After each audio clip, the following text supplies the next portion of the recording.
The night the heater died. The chill crept in subtly at first, a mere suggestion of coolness seeping through the drafty window panes. Maya, engrossed in sketching a fantastical cityscape, barely noticed. But as the hours ticked by and the sun dipped below the horizon, painting the sky in hues of bruised purple and angry orange, the subtle coolness transformed into an insistent, bone-deep cold. A shiver snaked its way up her spine. She tugged her oversized sweater tighter around her, a futile gesture against the encroaching frigidity. The apartment, usually a cozy haven filled with the aroma of art supplies and simmering creativity, felt like an icebox. Panic began to prickle at the edges of her mind. She glanced at the ancient, wheezing heater in the corner. It was silent, cold to the touch. A tiny, blinking red light mocked her from its control panel. No, no, no, she muttered, scrambling to her feet. She attacked the heater with a screwdriver, poking and prodding at its dusty innards. A YouTube video, found after frantic searching, offered vague instructions and even vaguer hope. After half an hour of increasingly desperate tinkering, all she'd managed was a layer of grime on her hands and a throbbing headache. The apartment was growing colder by the minute. Her breath puffed out in visible clouds. The thought of spending the night shivering under a mountain of blankets was unbearable. She needed help. Reluctantly, her gaze drifted towards the door. Next door lived Mark. He was always kind, offering a gentle smile and a listening ear whenever they crossed paths in the hallway. But he was also older. Significantly older. And asking him for help with her broken-down heater felt like admitting defeat, like shouting her incompetence to the world. She hesitated, gnawing on her lip.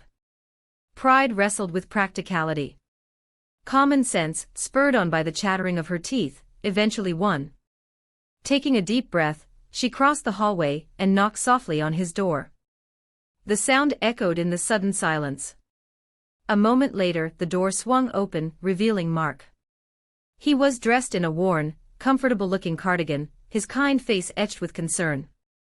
"Maya. Is everything all right? You look frozen." Her words tumbled out in a rush, a jumbled explanation of the broken heater, the failed YouTube tutorial, and the rapidly plummeting temperature in her apartment. She avoided his eyes, focusing instead on the intricate pattern of his welcome mat. Mark listened patiently, his expression softening with each shivering word. When she finally trailed off, he offered a reassuring smile. "Of course, I'll take a look. Give me 2 minutes." He disappeared back inside, returning moments later with a small toolbox in hand. "Lead the way." Fixing more than just a heater. The rhythmic clang of metal on metal filled Maya's small apartment, a stark contrast to the persistent hum of the malfunctioning heater that had been her constant companion for the last week. Mark, kneeling before the offending appliance, worked with a quiet focus, the lines around his eyes deepening as he concentrated. He moved with a practiced ease, his weathered hands manipulating tools with a familiarity that spoke of years of experience. "So you said this thing started acting up a week ago?" he asked, his voice muffled slightly by the interior of the heater. "Yeah," Maya said, perched on the edge of her worn armchair, a steaming mug of herbal tea warming her hands. "It just stopped. No warning, no funny noises, just cold." Mark chuckled, a warm, rumbling sound. "Heaters are rarely polite like that. Usually, they give you a symphony of groans and whistles before giving up the ghost."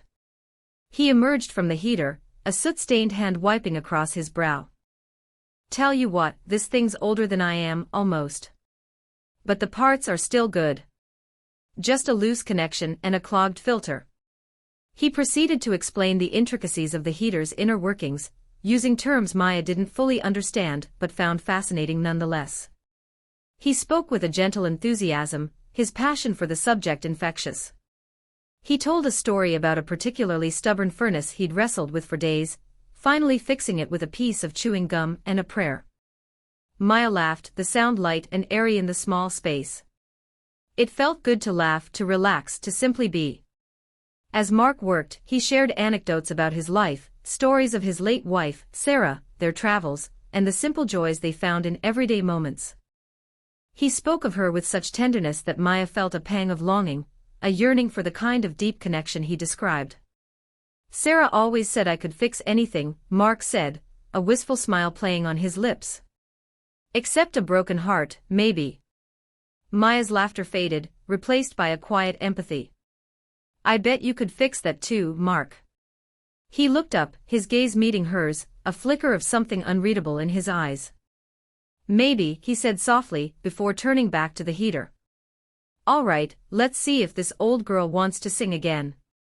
A few minutes later, a low hum filled the room, followed by a rush of warm air. Maya felt the chill that had been clinging to her bones begin to dissipate. It's working, she exclaimed, jumping to her feet. Mark, you're a lifesaver. He grinned, his eyes crinkling at the corners. Just doing my job, Maya.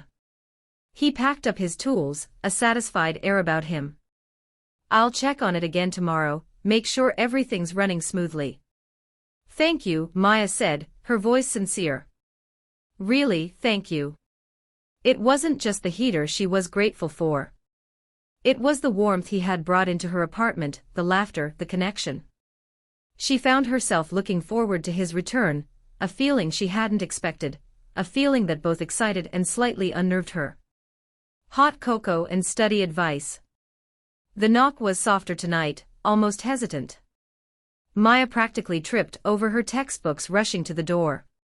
A steaming mug sat nestled in Mark's cupped hands, the chocolatey aroma preceding him. Hot cocoa again, she asked, her voice a little breathless. He smiled, the corners of his eyes crinkling. It's a study essential, right? Plus, I added a dash of cinnamon this time. Figured you could use a little warmth. She took the mug, her fingers brushing against his. A little spark, unexpected and unwelcome, zipped up her arm. Thank you, Mark. You really didn't have to. But she was undeniably glad he did. They settled at her small kitchen table, surrounded by open books and scattered notes. Maya sighed, running a hand through her already messy hair. This Victorian literature class is killing me. All these repressed emotions and hidden meanings. Mark chuckled. Sounds like real life, just with bigger dresses. He picked up her copy of Jane Eyre, flipping through it. Try looking at it from their perspective. What were the societal constraints? What was acceptable and what wasn't? Understanding the rules helps you understand why they broke them or didn't. His advice was surprisingly insightful. It wasn't just textbook regurgitation, it was about understanding the context, the motivations. That actually makes a lot of sense, she admitted, feeling a flicker of hope. He spent the next hour patiently guiding her, not giving her the answers but helping her find them herself. He explained the symbolism of the Moors in Wuthering Heights, the subtle rebellion in Pride and Prejudice. He spoke with a quiet passion, a depth of understanding that surprised her. As the cocoa cooled, Maya found herself less focused on Dickens and more on Mark. The way his brow furrowed in concentration, the gentle way he corrected her pronunciation of Bildungsroman, the comfortable silence that settled between them when they were both absorbed in a passage. When he finally stood to leave, the clock chimed 11. I should let you get back to it, he said, gathering his jacket. Thanks, Mark. Seriously, you're a lifesaver. She walked him to the door, lingering for a moment. I don't know what I'd do without your help. He smiled, a warm, genuine smile that made her stomach flutter. Anytime, Maya. Good luck with the exam. After he left, Maya leaned against the door, a hand pressed to her chest. Her heart was beating far too fast. She replayed his words, his gestures, the way his eyes had met hers. She picked up the empty mug, inhaling the lingering scent of cinnamon and chocolate. It hit her then, a sudden, sharp realization, she had a crush on Mark. A big one. And the complicated part wasn't just his age, it was the unexpected intensity of the feeling, the way it both thrilled and terrified her. This wasn't just friendly neighborly advice, this was something else entirely, something potentially dangerous and undeniably exciting. Confessions and confusions. Maya stared at the textbook, the words blurring into meaningless shapes. Thermodynamics swam before her eyes, mocking her inability to concentrate. Mark. His laugh, the way his eyes crinkled at the corners, the faint scent of sandalwood that clung to him, these were the things occupying her mind, not enthalpy or entropy. She sighed, pushing the book away. The heater was working perfectly now, thanks to him, but her brain was decidedly malfunctioning. A rapid-fire knock echoed through her small apartment. Maya Rodriguez, open up. I come bearing pizza and gossip. Chloe's voice, amplified by sheer enthusiasm, was unmistakable. Maya groaned, but a smile tugged at her lips. Chloe was a force of nature, and resisting her was futile. She swung the door open.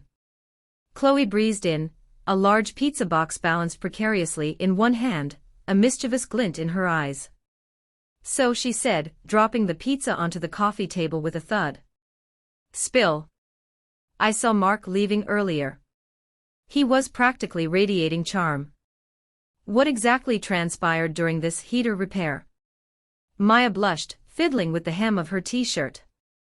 It was nothing. He just fixed the heater. Chloe raised a skeptical eyebrow, grabbing a slice of pizza. Aha. And I'm the Queen of England. I saw the way you were looking at him the other day. You practically had hearts in your eyes. Okay, fine, Maya admitted, sinking onto the sofa. Maybe I think he's cute. Chloe gasped dramatically. Cute? Maya, that's an understatement. The man is Silver Fox personified. But. She paused, her expression turning serious. He's, like, 60, right? 59, Maya corrected automatically. The number felt like a lead weight in her stomach. Right. 59. That's a significant age difference, Maya. Chloe's tone was gentle, but the unspoken question hung in the air. Maya picked at a loose thread on the sofa. I know. It's ridiculous. I shouldn't even be thinking about it. But I can't help it. He's interesting, he's kind, and he actually listens to me. And he treats me like an adult, not like some clueless kid. I get it, Chloe said, taking another bite of pizza. He's different. Older men can be alluring. But are you sure this isn't just a crush, fueled by boredom and a malfunctioning heating system? Maya hesitated. I don't know. Maybe. But what if it's more than that? What if he feels something too? Chloe shrugged. Then you figure it out. Talk to him. See where it goes. Life's too short to worry about what other people think. Besides, she added with a wink, imagine the stories. Your grandchildren will be enthralled. Maya laughed, the tension easing slightly. You're terrible. But supportive. Chloe retorted. Look, just be careful, okay? And if he starts talking about his aches and pains, run for the hills. She grinned, grabbing another slice of pizza. Now tell me everything. Every glance, every touch, every single, heated moment. Maya rolled her eyes, but a small smile played on her lips. Maybe Chloe was right. Maybe she should just explore her feelings, see where they led. Even if it was a complete disaster, at least she wouldn't be left wondering what if. And maybe, just maybe, it wouldn't be a disaster at all. Art fair and awkward encounters. There's an art fair in town this weekend, Mark said, his voice a touch hesitant as he fiddled with the sugar packets on the table. I thought you might enjoy it. If you're free, of course. Maya's face lit up. An art fair? I'd love to. I haven't been to one in ages.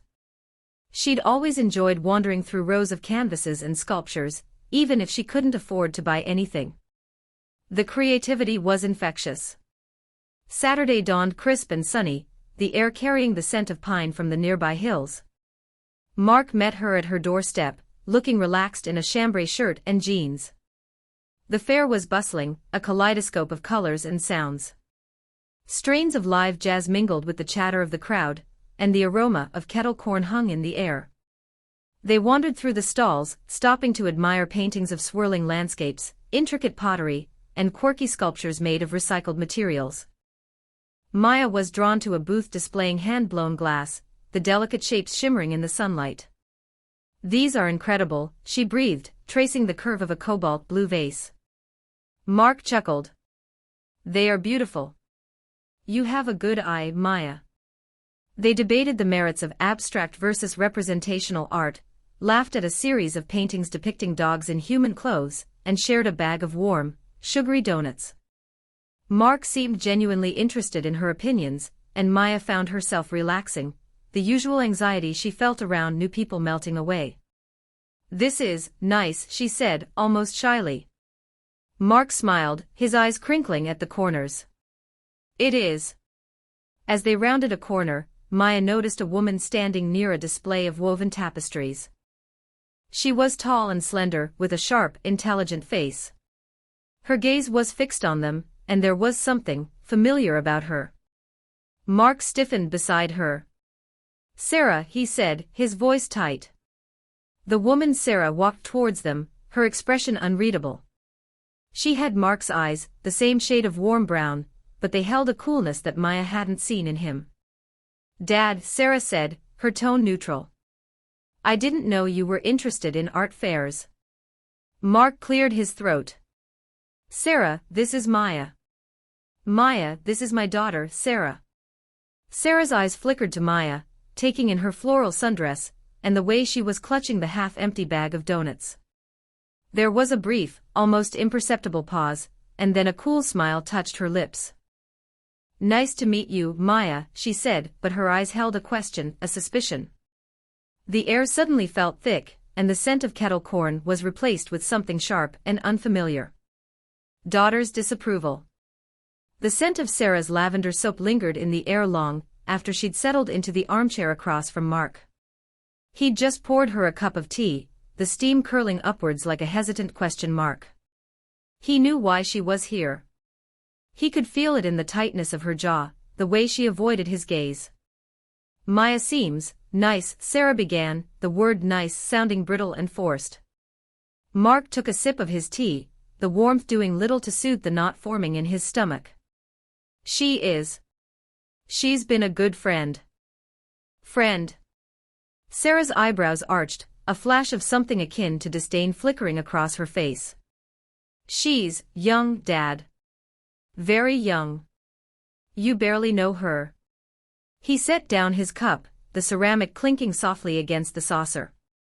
"I've known her long enough to appreciate her company, Sarah.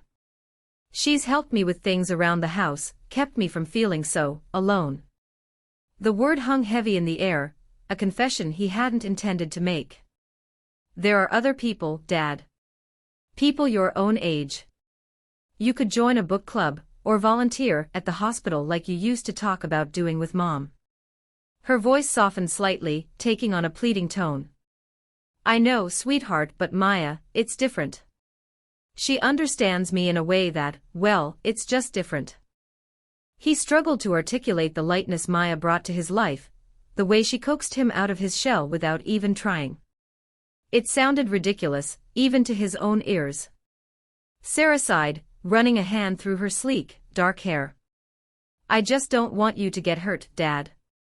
She's 19. This friendship, it's not appropriate. People will talk." The blood drained from Mark's face. "I haven't done anything wrong, Sarah. It's an innocent friendship." He hated the defensive tone creeping into his voice. "Is it, though? Really? Or are you just lonely and grasping at the first bit of attention you get?" The words were sharp, like shards of glass. He flinched. "That's not fair, Sarah." "Maybe not, but is it untrue?" She leaned forward, her gaze unwavering. "Mom wouldn't have liked this, Dad. You know she wouldn't. She always worried about you being taken advantage of." That stung. Bringing his mother into it felt like a low blow. He felt a sudden surge of anger, quickly followed by guilt. He knew Sarah was just worried about him, trying to protect him from what she perceived as a threat. I think I'm capable of making my own decisions, Sarah. I'm not a child. He stood up, the chair scraping against the hardwood floor. Of course you are, she said, her voice softer now. But sometimes we don't see things clearly when we're vulnerable. I just want you to be happy, Dad. Truly happy. And I don't think you'll find that with Maya. She stood too, gathering her purse. Think about what I've said, okay? He nodded, unable to meet her eyes.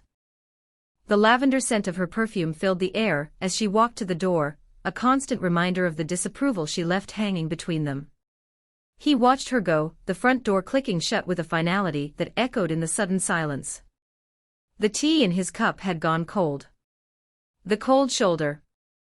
The first sign was the empty swing set. Maya, humming a made-up tune, walked over to Mark's yard, expecting to find him tinkering with his wind chimes, or maybe sketching in his worn leather-bound notebook. The swings, usually occupied by Mark lost in thought, swayed gently in the breeze, unoccupied. She shrugged it off, maybe he was at the hardware store. The next day, she baked a batch of her grandmother's famous chocolate chip cookies, the aroma filling her small apartment. She carefully arranged a plate, the warm cookies practically melting the butter, and ventured next door. She knocked, waited, knocked again, the silence amplifying her growing unease.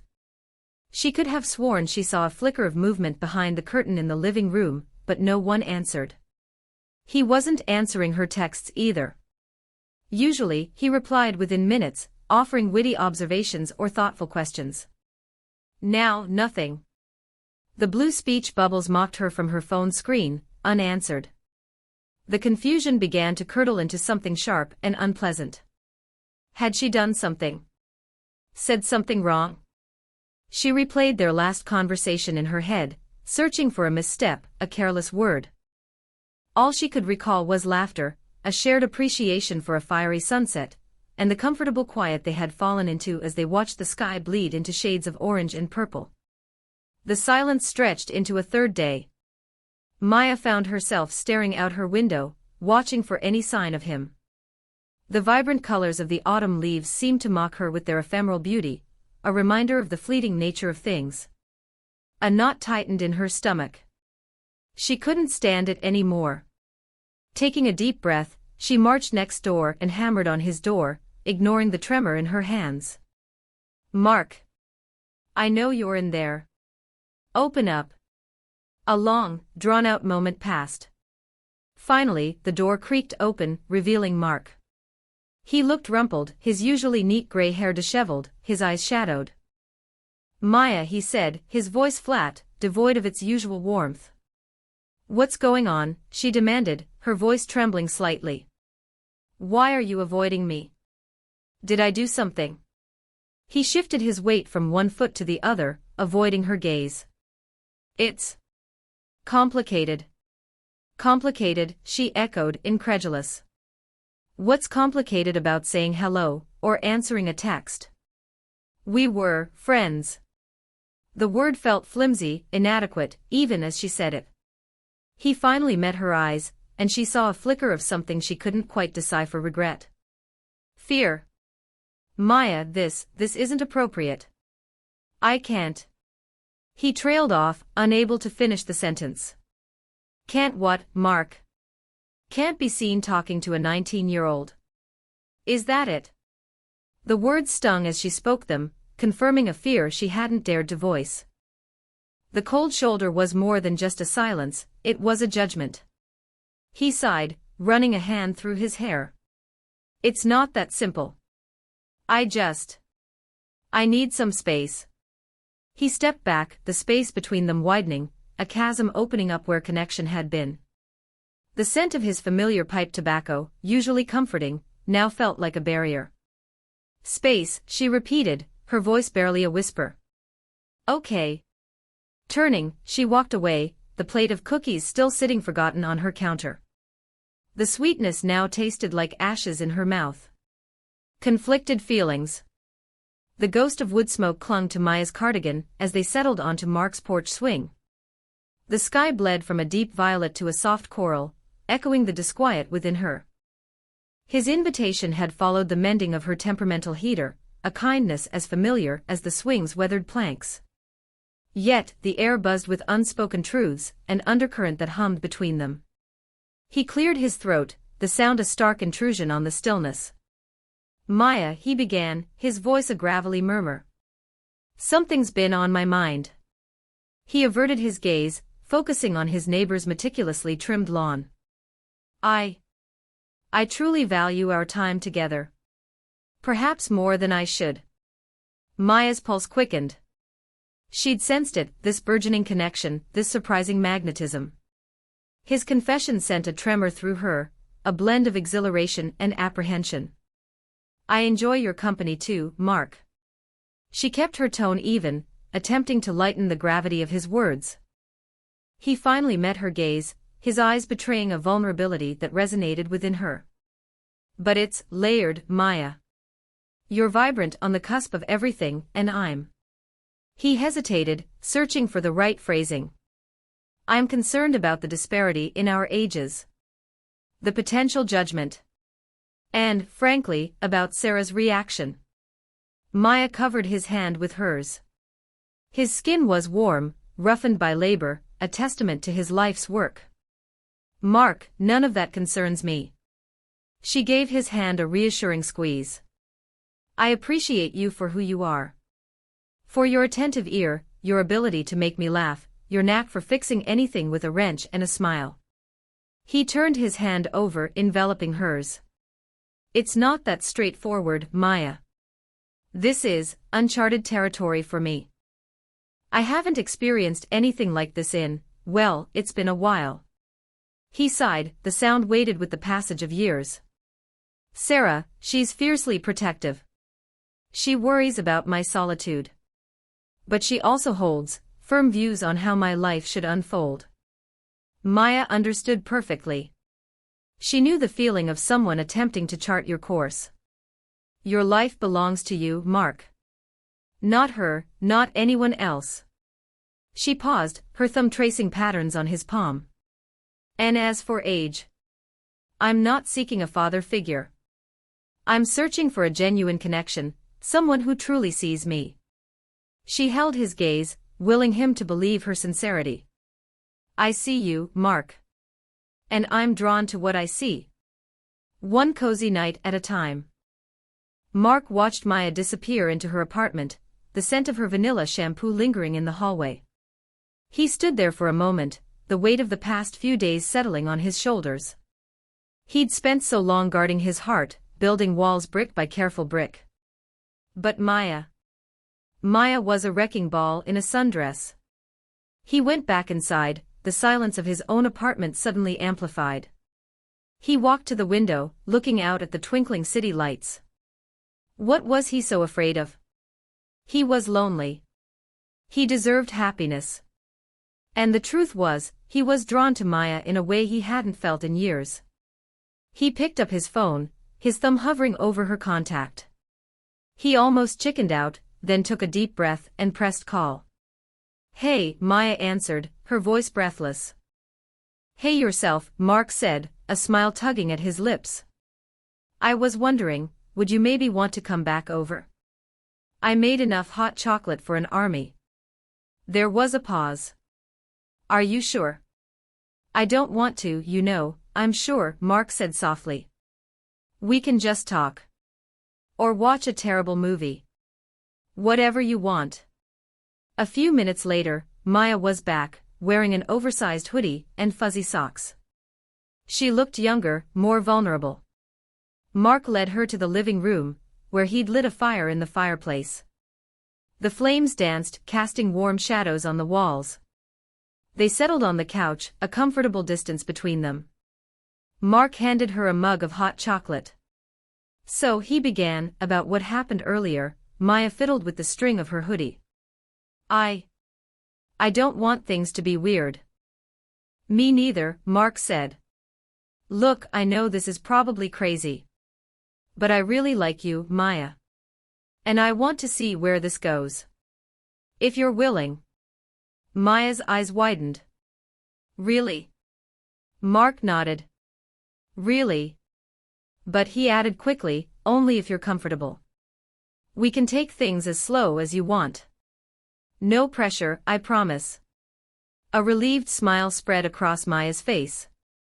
Okay, she said. Okay, I like that. Slow sounds good. They spent the rest of the evening talking about their families, their dreams, their fears. Maya confessed her insecurities about her art, her fear of failing. Mark shared his regrets about missed opportunities, his longing for connection. As the night deepened, the fire crackled merrily, and the city outside faded into a distant hum. Maya snuggled into the corner of the couch, her head resting on a throw pillow. Mark draped a blanket over her. Thank you, Mark, she murmured, her eyes already half closed. For everything. Mark smiled, a genuine, heartfelt smile. Anytime, Maya. He turned off the lights, leaving only the warm glow of the fire. He knew it wouldn't be easy. They were from different worlds, different generations. There would be challenges, judgments, and doubts. But as he watched Maya sleep, her face serene and peaceful, he felt a surge of hope. Maybe, just maybe, they could make this work. One cozy night at a time.